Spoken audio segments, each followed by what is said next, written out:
Hi, and welcome to my channel, Changing Phases Tarot. I'm so happy to have you here today.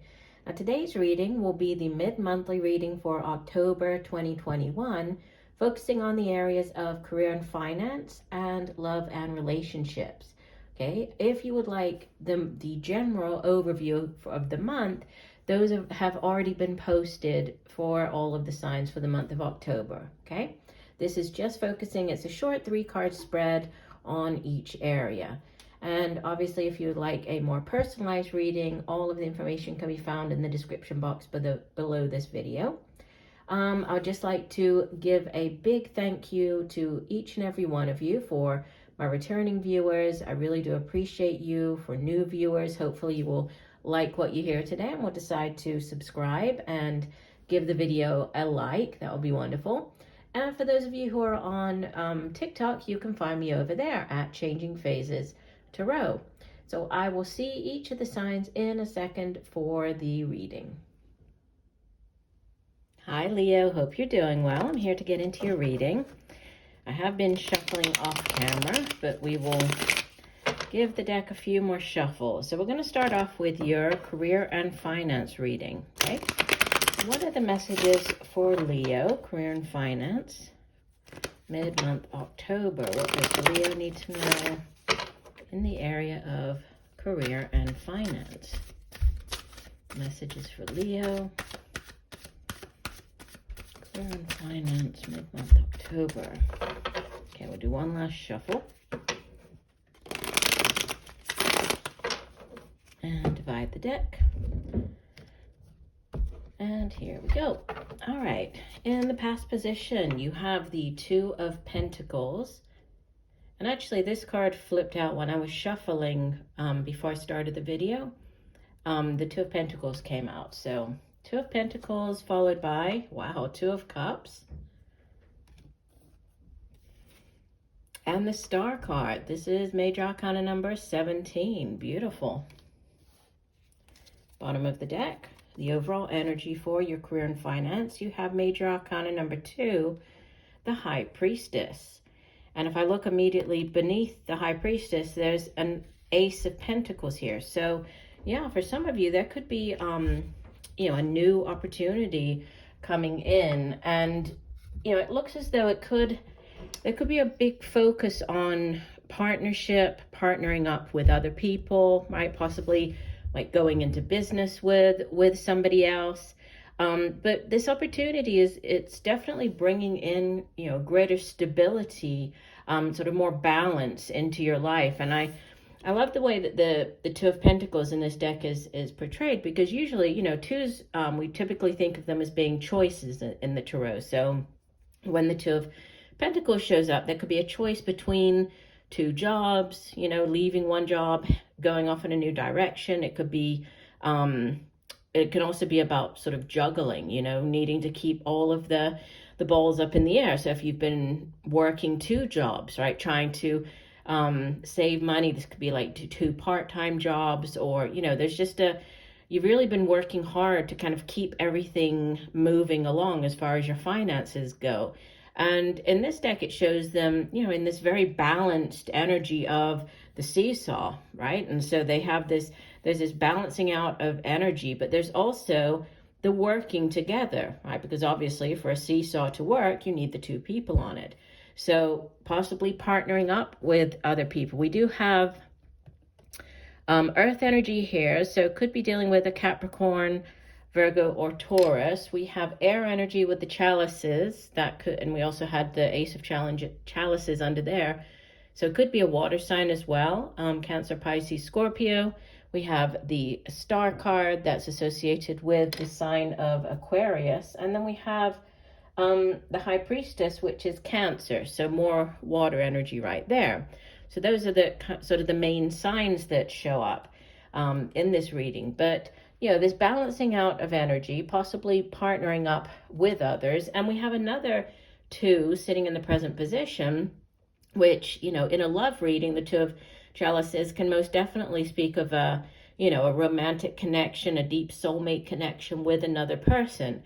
In a business or, more money-oriented reading, this can be like a head or heart decision. So choosing, to go with what deep down you've always wanted to do. It's like choosing between two things. In earlier tarot decks, the Two of Cups would have, okay, I'm getting all tongued.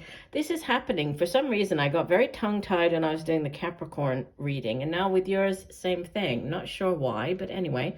I was trying to say, with the Major Arcana version of this card, right, which is the Lover's card, it used to show like two people, or a person needing to choose between two people. So there is this sort of choice attached to it. So going back to this Two of Cups, sorry about that.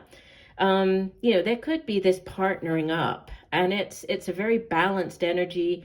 It's a very harmonious energy. Could be, working with a soulmate, because like I usually try to point out in my videos, soulmates don't necessarily have to be romantic in nature, right? We have many soulmates throughout our lifetime. Some soulmates show up as friends. Other times it's, business colleagues, partners. But yes, it can be, obviously romantic as well. But soulmates come together to, to learn from each other. You enter into the soul contract before you incarnate into this lifetime. So a partnering up, choice, right? Choosing between possibly two, like one job that you're currently at, a new one. There's some type of choice, but also balance coming in. And we have the Star card as the outbound energy. This is beautiful. This is wish fulfillment, right? Wish upon a star. You've set your intentions, you've put them out into the universe, and they're now coming true. So, wish, what is it that you have dreamed or wished for as far as your career goes, right? Or your money goes. And obviously this is going to be different for everybody. For some of you, the dream is to open up your own business or go into, to business with another person. For others, this could be, within a company, like working with others. This could be like a bringing in more balance. It could be more money coming in, that's balancing sort of, or allowing you to sort of balance your finances. But it's very positive. The stars is also a card of healing. So again, if you have been going through sort of a financial difficulties, or just, a hard time as far as your career or finances go, with the stars showing up, this is healing. So, all is being righted as far as that area of your life goes. Now, these two cards coming out together here, or just taking them both together, the High Priestess is very much about, trusting in your intuition. She holds great knowledge. She sits between the two realms, so between the physical realm and the spiritual realm.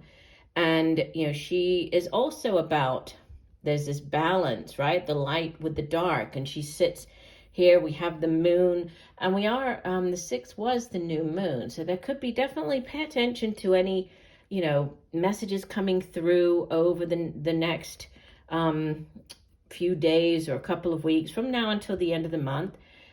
They could be coming through at nighttime in the form of dreams. Obviously, the High Priestess is also associated with the moon. So, messages coming through at nighttime, but also, messages coming through in the daytime through signs, synchronicities. So definitely, pay attention to that. So she does encourage us to tap into, that inner knowledge, to listen to our intuition. And then we have this beautiful new beginning. And aces in the tarot are, besides being new cycle starting up, they are big yes cards. So if you've been waiting for an answer, you have the ace right here, you have the big yes. And this Ace of Pentacles, it has staying power. There's longevity attached to it, right? With it being earth energy. So this new opportunity that is really going to allow you to build, it's like this new foundation. There's a great deal of stability around whatever this new opportunity is for you. So that looks very, very positive. Okay. All right, let's move on.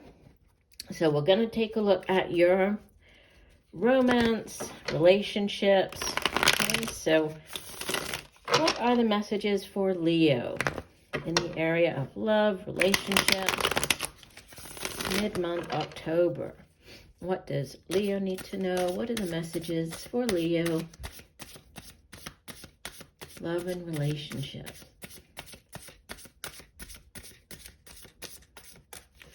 Okay, we will do one last shuffle. And divide the deck. All right, here we go. You start off with, beautiful, the Sun card. Could be dealing with a Leo. The Sun is associated with the sign of Leo. Followed by another Two of Wands, which is, you know, it's like being at a crossroads. Again, a decision to be made here. Could be choosing between two people. We have fire energy with the Sun. This is more fire energy, so could be choosing between two fire signs, Leo, Sagittarius, Aries. But there's, you know, this choice sitting at the center of your spread. And you have, as the outbound energy, the Ten of Wands, which is, you know, it's an ending. Tens in the Tarot, they do speak of a significant cycle or chapter coming to an end. And the Ten of Wands is usually, you know, it's quite a difficult one. You can see it. It looks very, you know, he has all of the wands around him. And when you begin with like the Ace of Wands, the Two of Wands, the wands were not that heavy, right? They were quite easy to carry. But as you go along and you get to the Ten of Wands, it becomes a lot for you to bear. So this could be, you know, within a relationship, there could have been just hard times and, you know, feeling as though things were kind of a bit too much, right? That it was, the relationship had kind of run its course for some of you. Obviously, it's not going to resonate with everybody, but the Ten of Wands, let me go ahead and put, yeah. So I felt drawn to pull, you know, the next card down, and it's the Ace of Cups. So there's a obviously different suit, but a new beginning starting up here. So let's go ahead and get the, yeah, and look, see, it's like, yeah. So look here, bottom of the deck, not the nicest of cards, right? This is the Ten of Swords. So you have two tens here, but then clarifying, or the card right after it, I'll take it as like a clarifier on it. We have the Magician, which is, it's like the Ace of Aces. It's the ace, it's the number one of the major arcanas. And he has all of the tools that he needs. You see, he has the four suits right here. So Pentacles, Cups, Swords, Rods. He has everything he needs to manifest, to bring about whatever it is that he has, you know, been wanting or put out into the universe. It's, you can see right here, we have the infinity, so sort of as above, so below. So he is now manifesting. He's bringing that down into reality. And it comes after, you know, quite a difficult cycle. And like I said, this one particular message, it may not resonate, or it may only resonate with a, you know, a very small group of people. But, you know, it does look like there could be something to do with children, right? A parting of the ways, right? A sort of looking down. You have the two paths. Should I stay? Should I go? Should we stay in this relationship or marriage? You know, should we do it for the children? Should I move on? And there's very difficult endings. And, you know, in any breakup, as even as friendly or, you know, amicable as a breakup or a divorce can be, it is very stressful, right? And it can be this Ten of Swords, can be even worse than the Ten of Swords, if there is anything worse, because the Ten of Swords is kind of it is the low point in a situation. And so as a 10, things can only get better. So it's like the dark night before the dawn. After this, it would go back around to the Ace of Swords. So a new cycle beginning. And we have that with the Magician there. So yeah, there's definitely, you know, a very significant chapter, relationship, period in your life coming to an end. And then we do have beautiful new beginnings, because the card that came out as a clarifier first on the Ten of Wands is the Ace of Cups, which is like, you know, it is an ace, so it's a big yes card, but it's the Holy Grail. It's that loving new offer, new relationship coming in. It can be news of a pregnancy as well, right? Birth of a child, but it's a brand new cycle, one that's going to bring you great joy, great fulfillment. As the Suit of Cups, it has to do with feelings, emotions, right? Relationships. Yeah, I'm just looking back to the Sun, because the Sun in the past position, I mean, I feel that at one point, things were very, very rosy, very sunny. Things were very positive within the relationship, within the home and family life, right? But then there's this major decision. So some of you might be going through this Two of Wands right now. But the interesting thing with the Two of Wands is that it is a very empowered energy, right? It's about you sort of, look, you can even sort of tell by the man's stance, how he's standing here. He looks very sure of himself. And it's you staring down the two paths, and only you can know which path is the right one for you, right? So it's not that there's really a right or a wrong. It's just whichever one you feel is, at this point in your life is the right one for you. So, and you have all of this great power in your hands. So you're making this decision. And I feel that this, whichever way you are going, is definitely going to bring a new cycle in for you. And it's going to allow you to release, to sort of put down the baggage, to put down all of the, the difficult times from past relationships, from, this current, if you're getting out of a current relationship. It's just going to allow you to sort of move on, right? To move out of that and to have these new beginnings, they're right around the corner. So you do have them coming in here. The Magician, you could be also dealing with like a Gemini or a Virgo. Swords here, that's air energy. So Gemini, Aquarius or Libra. Already talked about the fire. Ace of Cups will be water, so Cancer, Pisces, Scorpio. Yeah, it's interesting. Definitely, a significant sort of ending. I mean, with the Ten of Swords, the Ten of Cups, the Ten of Wands, Ten of Swords, there's a very difficult chapter, time in your life coming to an end there. So, and obviously, when you're in this especially the Ten of Swords situation, I mean, it is difficult, right? You can feel very confused, sort of overwhelmed with everything. But again, it's about the new, right? So accepting what's coming in, opening yourself up for these new horizons that are just right around the corner. Okay, so yeah, very interesting. I'd be very interested to know how the next couple of weeks play out for you. So please do leave a comment below when you get to the end of the month, and let's just sort of see how everything works for everybody. Okay. So I do thank you for joining me. I look forward to reading for you again. And I'm just sending each and every one of you much peace, love, and light for a wonderful rest of the month. Bye for now.